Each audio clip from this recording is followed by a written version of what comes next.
Hi guys, follow me on Instagram to never ever miss any of my crazy updates. Hi guys and welcome to another vlog. I am driving the Skoda Octavia Petrol. Let's quickly open the engine bay right away, and that is the engine of the vehicle. No hydraulic struts. It says TSI here.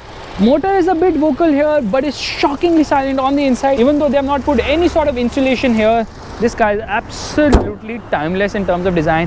Understated, yes, but very elegant nonetheless. I love the lights. Okay, these split lights, obviously it gets LED treatment, projector setup as well. Headlamp washer is here too, and you can see here that is not finished in LED, so you get a regular halogen light here for the fog light, which is kind of unfortunate and doesn't stand out, in the sense that it stands out differently, not so appealing. But you get a towing hook here, gloss black finish here on the grille, the Skoda logo, and of course the design is really very nice, understated and supremely elegant. The only thing which can make this car look better are bigger wheels, because this one runs on 205, 55, 16 inches. 17 inches would be really nice on this vehicle. Of course you get parking sensors at the front, Lauren and Clement written here, and from the side, yeah, the car is not really long, but definitely has a lot of presence. Not really long for the price, because you would expect it to be as long as a Camry, but then the Superb is supremely long. So yeah, like, it is compact, and in spite of that, Skoda has done great packaging now. Obviously the tail lights look beautiful, reflector here, towing hook here, rear parking sensors, reverse parking camera. Let's open the boot right away, and the good thing here is that the rear windscreen opens with the boot. The boot is massive in size, absolutely mind-bogglingly big. You can actually carry another car here, maybe the Fabia, but it's not on sale in India, so you cannot carry it. Anyways, the spare wheel happens to be a 205, 55, 16, which is the same tire size which the car is running on. However, the spare wheel isn't an alloy. There's a steel wheel in the interest of cost cutting. That said, you can see Canton written here. Audio system is really very nice. You obviously get a great amount of hardware for the audio system as well. Pull this to close the boot. Very subtle rear spoiler. Look at the subtleness of this rear spoiler. Crazy, isn't it? Okay, design is really very nice, so understated, so elegant. The rear seat of this car, of course, it is on the lower side, so you sit low, but there's good amount of space on offer. Under thigh support isn't that great because of the low seat, but there's good amount of knee room and leg room as well as headroom on offer. There's a hook here. Cabin is practical, wide enough for 3 people, but there's this hump here in the center which kind of robs away the practicality for the middle passenger, and the middle passenger also does not get an adjustable headrest. Meanwhile, there's a center armrest here, 3 cup holders. The third one is, I don't know, for home. Anyways, you can open this and access the boot as well, and it gets this beige treatment which gives it the airy feeling inside the cabin. Twin USB ports here, rear AC vents, air conditioning works brilliantly well inside this car, and of course the Octavia is a very appealing vehicle. Now it gets a lot of features, so you can see there's memory adjustment here. It can save up to 3 people settings, electric adjustment to decent sized cabin in terms of space. Yeah, there's a lot of storage space inside. Okay, there's storage space here. You can see there are 2 SD card slots, and that's not all, it's a cool glove box. Meanwhile, there's space here, there's space under here as well. There's just so much space inside this vehicle. It's absolutely mind-boggling. In fact, there's a secret compartment here too. So yes, Skoda has loaded this car with a lot of features. The dashboard is very appealing as well. Nice infotainment system. Okay, let's turn it on right away. As you can see, it's a beautiful looking infotainment system. The reverse parking camera is also very legit, gives you a good view of what's around, but there's water on it right now, I believe, so you can't see it clearly. And the party trick of this car has to be this display, this instrument cluster, which is the virtual cockpit. It has a beautiful digital display. I mean, you can change the view. Look at this.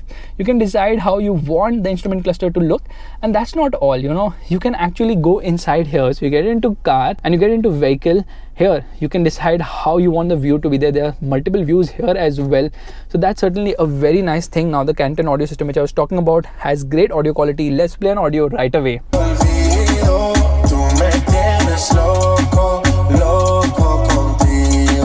She has actually decided the audio, and she's making that face. Really bad, Neha, really bad. What kind of songs you listen to? No, is it English, Hindi, Marathi? What is it? It's like Loco, Bonko, Choco, Toco. Anyways, Sunroof is big enough as well, and obviously it gets all the features: auto dimming inside rear view mirror, audio controls on the steering wheel, gets cruise control, you name it. This car is loaded with a ton of features. Yes, certain features are missing, like ventilated seats or heated seats, which were there in the Laura as well. Okay, there's this button for self park. That is also so cool. So, you know, let's do one thing. Let's show that again, and it doesn't get old at all. It just doesn't get old. So here I get into reverse, and there it's, yeah, it's going to park on the divider or in that river on the side, but still it says it's going to do it. I love the optimism.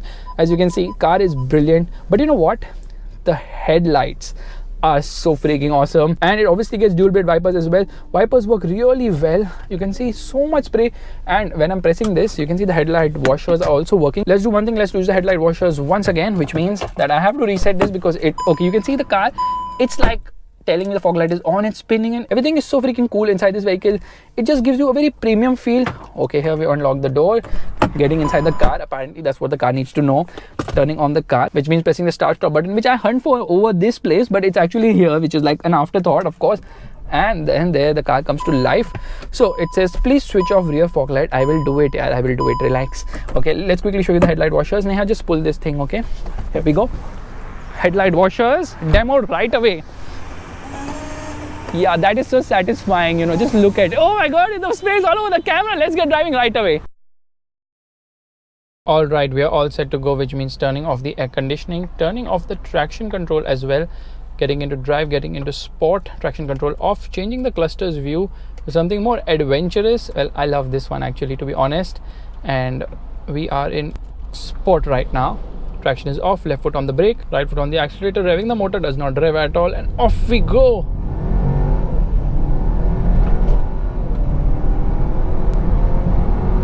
As you can see, performance is nothing short of splendid.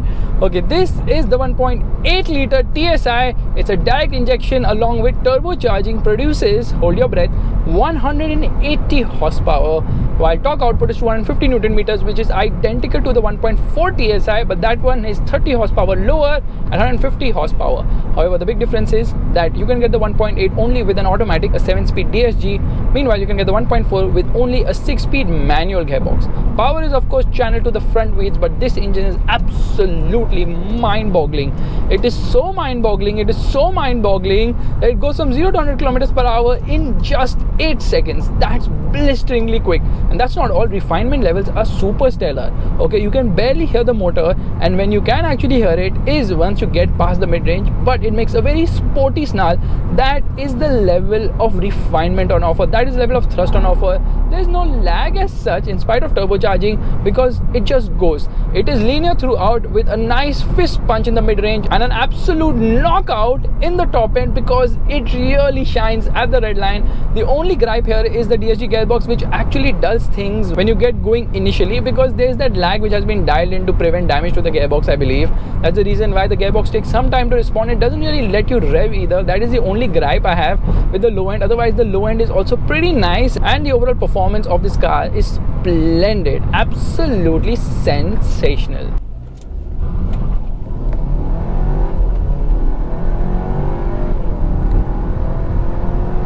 The motor does rev fast. It revs so freaking quickly. It's unbelievable the way this motor is able to pull all the way close to 6,000 RPM actually, but it does a great job. I know I complained about the gearbox not being very responsive from get-go, but trust me, this is a very fast gearbox.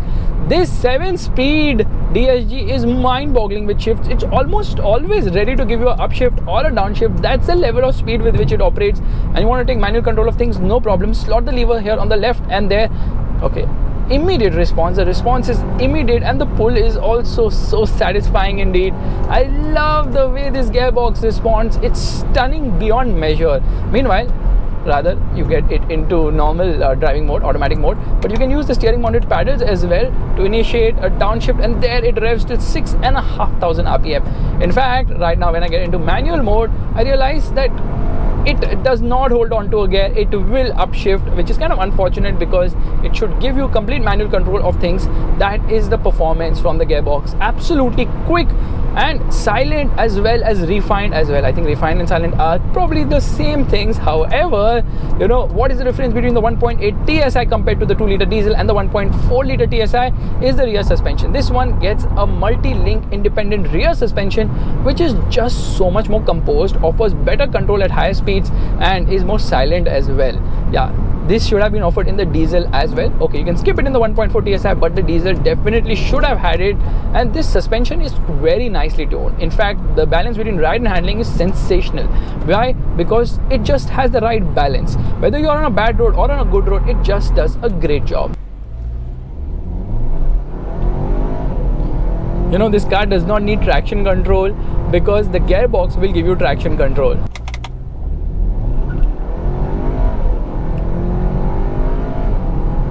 You know, this car does not need traction control because the gearbox itself will give you traction control by not letting you spin the wheels. That is the lackluster response at low speeds. Anyways, we are talking about the suspension system. The suspension is just rightly tuned.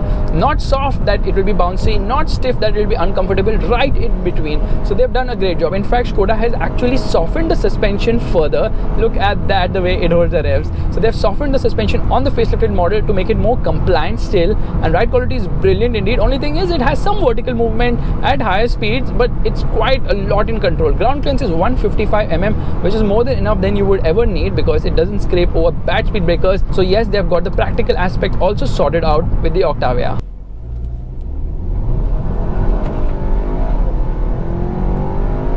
Yeah, sometimes now there's some amount of wheel spin on offer, but for the most part there is no wheel spin on offer because the motor doesn't let you do that.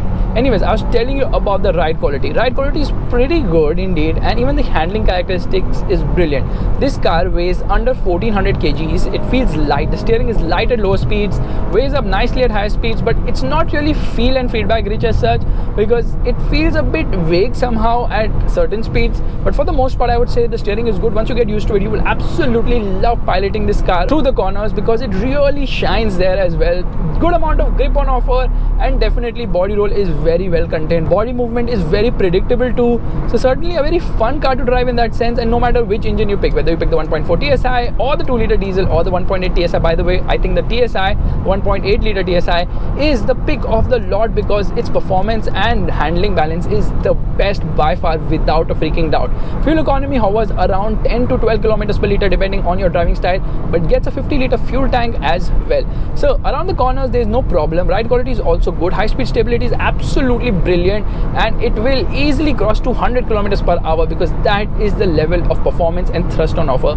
It gets discs both at the front as well as the rear, so braking performance is very sure-footed indeed. Yeah, the brakes are super sure-footed, positive bite at the pedal, and like I told you, the tires have massive grip on offer as well. So in terms of driving ability, the Skoda Octavia is absolutely brilliant, and this engine is oh la la la la la la. Wow, what a motor, what an engine. Put a manual gearbox in this car and trust me, it will become even more ballistic. In fact, I can't think of any car which is better than the Octavia in this segment. Yes, I can actually think of one, which happens to be Octavia's evil twin. Launch control program active. Can you see that? Here we go.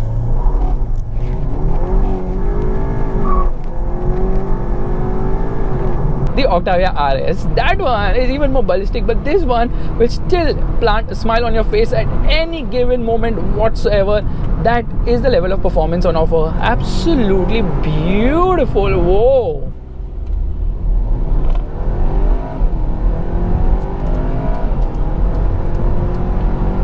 So the 1.4 as well as the 2-liter actually happen to get a torsion beam suspension at the rear, which feels slightly more noisier. But more than the noise, the problem is that, you know, the ride quality isn't as good as the 1.8. Agreed, the ride isn't bad at all, but the 1.8 is just better. So what is the price of this car? The price of this car happens to be 28.29 lakhs on road Mumbai. Okay, it is 3.4 lakhs cheaper than the diesel in the same trim. Yes, the LNK. That's a massive price difference, and that's a massive premium for the diesel. However, the range actually starts at 18.9 lakhs and there are 10 variants on offer. So should you buy the Skoda Octavia or should you buy any other car in the segment? And I know what most people are going to be like, no, not the Elantra, but should you buy a Honda Civic instead? So let's do an apples to apples comparison between the Skoda Octavia 1.8 and the Honda Civic 1.8. Agreed, the Civic is cheaper, has more reliability, looks better as well, and is more fun to drive because of the better steering and better handling as well, because you said lower down, and the steering is just more responsive. Body roll is better contained as well. But I'm just going to say one thing, or rather I'm going to say one line which is going to sum up how much superior the Skoda Octavia is over the Honda Civic. In spite of being more expensive, this car, yes, this very car is 3.5 seconds faster than the Honda Civic. 3.5 seconds faster. That's like light years ahead. Okay, I'm sorry Irfan Khan, but this is indeed light years ahead in terms of powertrain compared to the Civic, because this turbocharged motor is such a hooligan. What brilliant performance, and still refinement levels are so freaking awesome. You really crave for the handling of the Civic and the steering feel. Well, fret not, because Skoda is going to launch the RS, the Octavia RS 245 horsepower really very soon. So what are you guys waiting for? Stop seeing this video, go to the back bank, save some money, break your piggy bank and get that car, because only 200 units are going to be available. But as I see it, nothing even comes close to the Skoda Octavia in the D segment. It is such a fantastic car. What a brilliant machine, what a brilliant machine, and what an overall all-rounder as well. Overall all-rounder is overall only. What do you mean overall all-rounder? Okay, that didn't go right. Let's cut that part out and let's just talk normally like a human being. So yeah, the Octavia is super duper awesome. I love it. Every time I drive the Octavia, I'm like, oh my god, why do they even need a next generation? This is so freaking awesome already.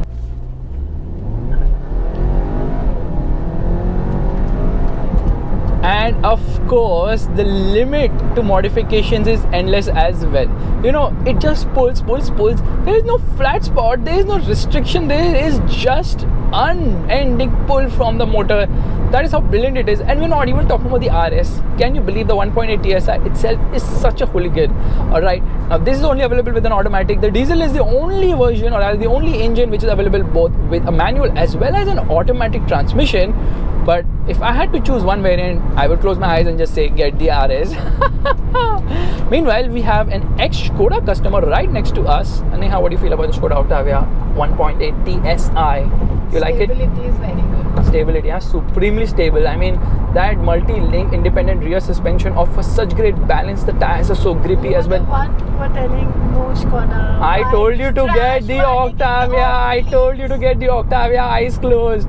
What else? What do you think about the performance, the comfort, the ride, the handling, the braking? And speechless. So Neha is speechless. Unfortunately, she's no longer a Skoda customer, so her opinion doesn't matter anymore. And on that bombshell, it's time to end this video. I will see you guys in the next video real soon.